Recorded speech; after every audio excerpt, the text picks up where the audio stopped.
बिस्मिल्लाहिर्रहमानिर्रहीम अस्सलाम वालेकुम। कैंडल एकेडमी पाकिस्तान में नए लेक्चर के साथ खुशामदीद student. Chapter number 20 nuclear physics में आज हम एक्सरसाइज के एमसीक्यू सॉल्व करने जा रहे हैं।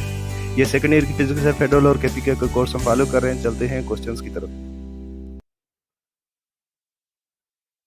स्टूडेंट्स, थ्योरी का हमारा काम रहता है अभी, लेकिन काफ़ी दिनों से मेरी तबीयत ठीक नहीं थी, जिसकी वजह से लेक्चर रिकॉर्ड करने में मसला हो रहा था।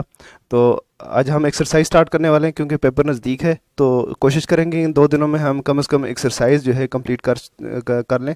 तो स्टार्ट करते हैं हम एमसीक्यू से। उसके बाद हम कंसेप्चुअल क्वेश्चन भी सॉल्व करेंगे, एग्जांपल्स भी देखेंगे और प्रॉब्लम्स भी इन 2 दिनों के अंदर इंशाल्लाह। तो पहला क्वेश्चन है, the binding energy of the nucleus is nucleus A is 7.7 mega electron volt and that of the nucleus B is 7.8 mega electron volt। 7.7 है और 7.8 है binding energy. Which nucleus is larger in mass? Students, binding energy का relation इस तरह से है, binding energy is equal to delta M C square. तो ये कांस्टेंट है, अगर हम कांस्टेंट रिमूव करें तो हमें ये रिलेशन यहाँ से मिल जाएगा, directly proportional to delta M. तो जिसका मास जितना ज़्यादा होगा उतनी ही उसकी बाइंडिंग एनर्जी ज़्यादा होगी। लिहाजा बाइंडिंग एनर्जी आपको गिवन है 7.7 मेगा इलेक्ट्रॉन वोल्ट, तो इसका न्यूक्लियस जो है वो लाइटर है, जबकि 7.8 मेगा इलेक्ट्रॉन वोल्ट वाला जो न्यूक्लियस है वो हैवियर है।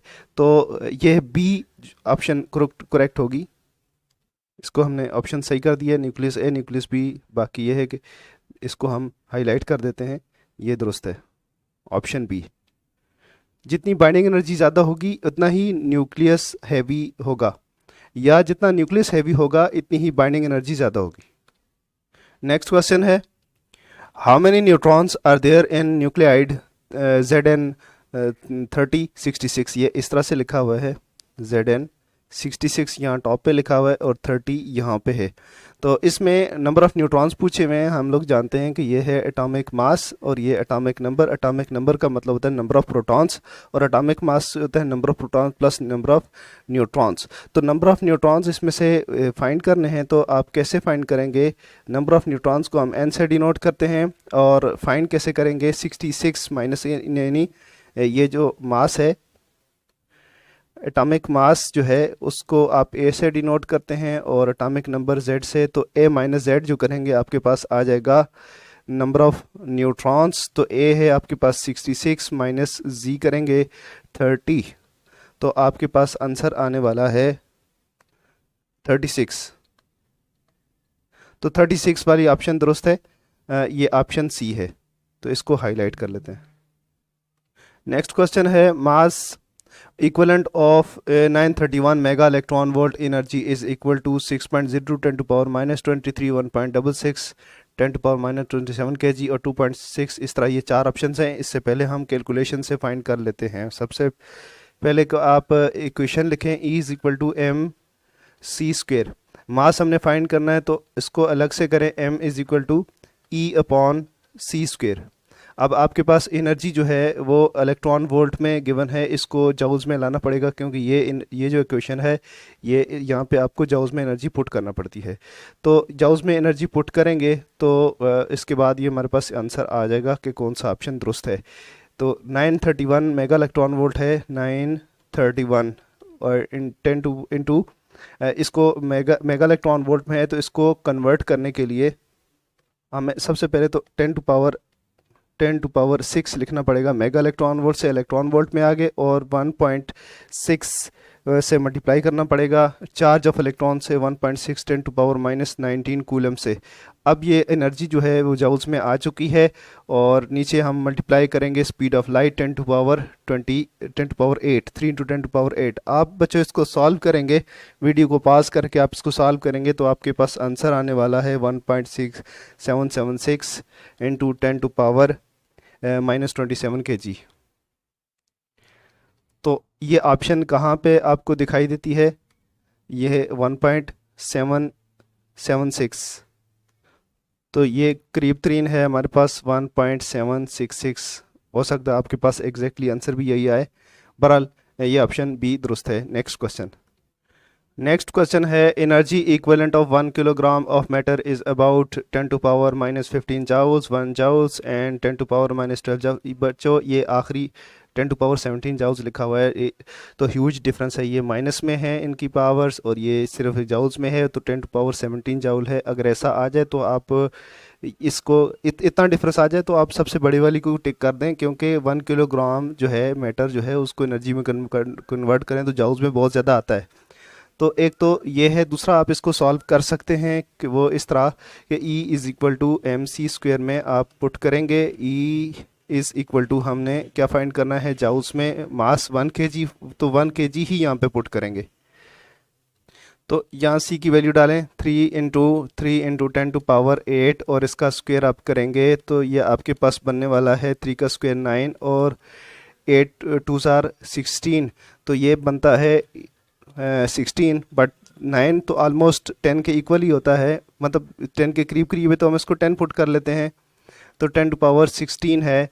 तो इसको आप देखें कि ये ज़ीरो इधर शिफ्ट करेंगे तो ये बन जाएगा 1 × 10⁻17 जाउल्स। ऑलमोस्ट ये इक्वल है, आखिरी वाली ऑप्शन के करीब तरीन है, तो ये दुरुस्त होगा। क्वेश्चन 5 है the radio active nuclide radium 86 228 decays in by a series of emission of 3 alpha particles and 1 beta particle. The nuclide x finally formed is 8, तो ऐसे लिखा गया है 84 X22, ये इस तरह से है, यहाँ पे 220 और 84 यूँ है, सब इसी तरह से लिखे हुए हैं, लेकिन ये चूँकि टाइपिंग में लिखा नहीं जा रहा तो इस वजह से ये सारे इकट्ठे करके लिखे हुए हैं। बहरहाल तो कौन सा इसमें आंसर होगा, इससे पहले हम इसको सॉल्व कर लेते हैं। सबसे पहले देखते हैं जी, रेडियम 86 डिके होती है, अल्फा पार्टिकल्स ये 228 है, डिके होती है, 3 अल्फा पार्टिकल रिलीज करती है, यानी 3 हीलियम न्यूक्लियाई जो जिनका होता है 4 और 2, यानी 4 उसका एटॉमिक मास है, 2 एटॉमिक नंबर है। तो ये जो बनता है, ये रिलीज होने के बाद जो बनता है, समझे कि Y एक एलिमेंट बनता है, उसका आप यहाँ से 228 में से 4 माइनस करेंगे, सॉरी तीन ही अल्फा पार्टिकल हैं, तो ये 2 का 1 का 4 है, 2 का 8, 3 का 12 होगा, तो इसमें से 12 माइनस करेंगे तो ये बन जाएगा आपके पास 216, ये बन जाएगा 216। इसी तरह आप ये 2 हैं, यहाँ पे एटॉमिक नंबर इसका 2 है, तो इसमें से आप 6 माइनस करेंगे, तो 86 में से आप 6 निकालेंगे। यहाँ हमसे मिस्टेक हो गई, ये जो रेडियम का एटॉमिक नंबर है ये 86 नहीं है, ये 88 है, तो इसको यहाँ पे 88 कर दें, तो यहाँ भी 88 कर दें। तो जब यहाँ से 6 आप माइनस करेंगे तो ये बन जाएगा 82, यहाँ पे आप 82 लिखेंगे। इसके बाद फर्दर डिके होता है, एक बीटा पार्टिकल रिलीज होता है, तो इसको भी हम यहाँ लिखते हैं। तो एक एलिमेंट X बनता है जिसमें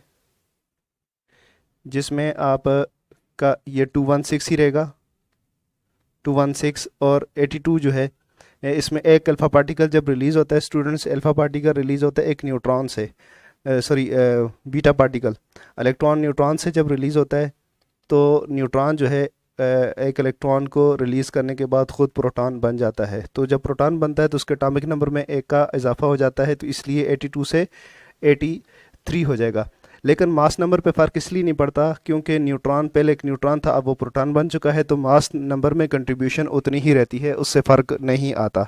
तो इसलिए नया जो पार्टिकल बनने वाला है X, वो ये होगा। आपको यहाँ जो ऑप्शन नज़र आती है तो वो कौन सी है जी, 83, ये सी पे है, ऑप्शन सी, X 216 और 83, ये दुरुस्त है। स्टूडेंट्स नेक्स्ट क्वेश्चन है, radio active substance has half life of 4 months, 3/4 of the substance will decay in 6 month, 8 month, 12 month and 16 month।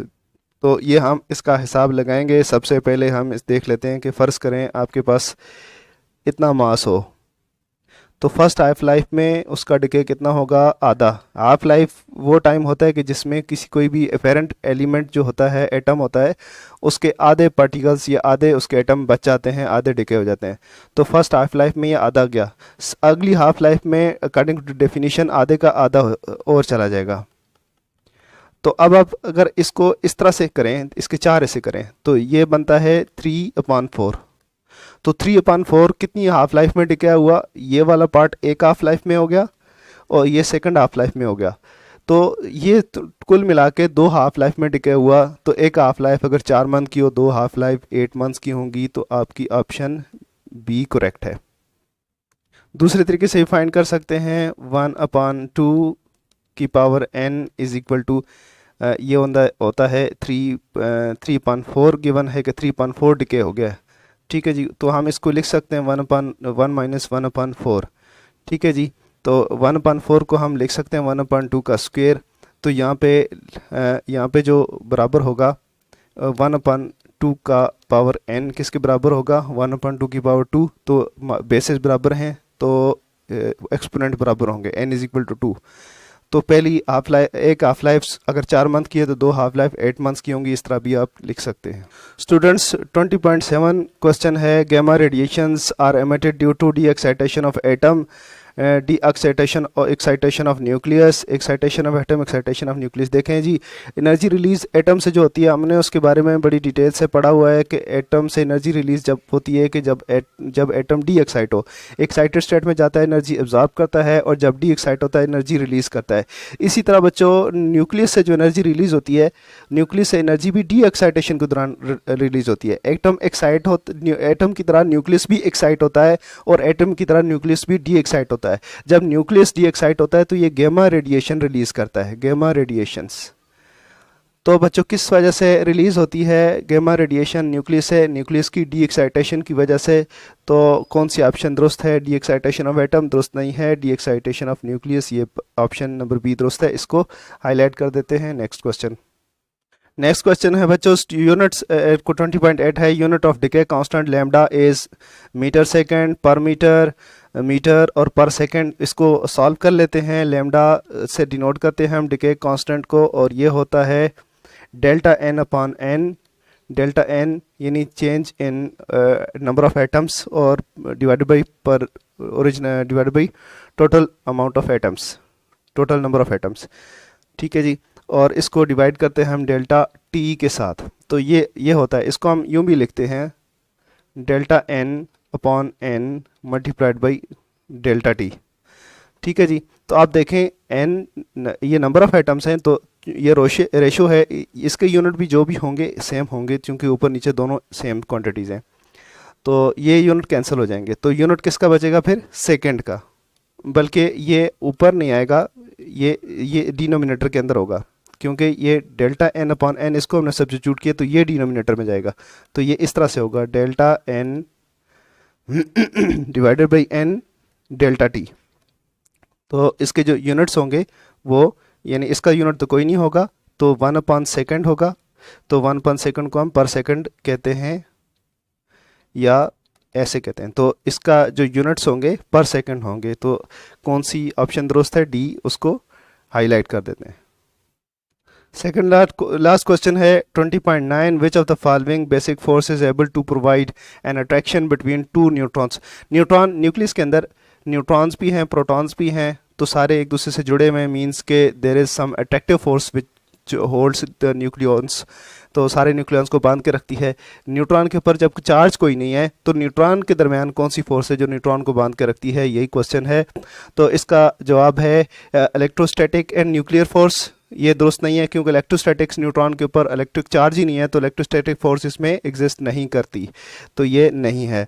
Electrostatic and gravitational force, देखें जी, इलेक्ट्रोस्टैटिक फोर्स नहीं है, gravitational हो सकती है, बट ये ऑप्शन दुरुस्त नहीं है, क्योंकि इलेक्ट्रोस्टैटिक फोर्स इसमें एग्जिस्ट नहीं करती। Gravitational and strong nuclear force, ये बात दुरुस्त है, क्योंकि न्यूट्रॉन का कोई ना कोई मास है, तो मास की वजह से न्यूट्रॉन एक दूसरे को अटैक करते हैं according to Newton's law of gravitation. तो ग्रेविटेशनल फोर्स भी इन दोनों को अट्रैक्ट करवा रही है, एक दूसरे के करीब लाने का जरिया बन रही है। और दूसरी स्ट्रॉन्ग न्यूक्लियर फोर्स जो है, शॉर्ट डिस्टेंस न्यूक्लियर फोर्स जिसे कहते हैं, वो भी इन दोनों को बांध के रखती है। तो ये ऑप्शन दुरुस्त है। ओनली न्यूक्लियर फोर्स भी दुरुस्त नहीं है, क्योंकि दो पार्टिकल्स जो मास पार्टिकल्स हैं उनके दरमियान फोर्स ऑफ ग्रेविटेशन भी पाई जाती है। तो कौन सी ऑप्शन दुरुस्त है जी? ऑप्शन सी हाईलाइट कर देते हैं।